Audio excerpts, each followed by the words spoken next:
I want to illustrate one of the systems archetypes with a very simple example. Let's take some condition like my weight and some method for controlling my weight like a diet. Turns out the less food I eat, the less I weigh. That's the same. And the less I weigh, the less food I eat because I stay on my diet. And that's meant to be a reinforcing loop.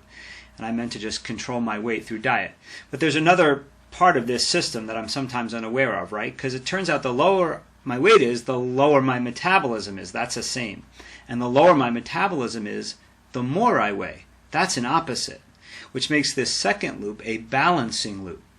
When a reinforcing loop meets a balancing loop, it's called a limit to growth structure. It's what happens when a balancing loop limits the growth of a reinforcing loop. And it turns out the leverage for changing a limit to growth structure is in the balancing loop. You can't just push harder on the reinforcing loop because the balancing loop will only push harder back, which is why anybody who knows about weight loss tells you have to diet and exercise, or diet and take cocaine, or keep your metabolism from reacting to your diet. So let's talk about student voice.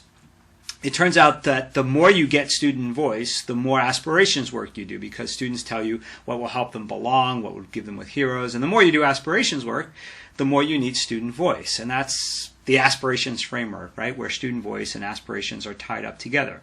But it also turns out that the more you listen to students, the less teachers feel like they're listened to in relationship to students. And the less teachers feel like they're listened to in relationship to students, the less they want you to listen to students.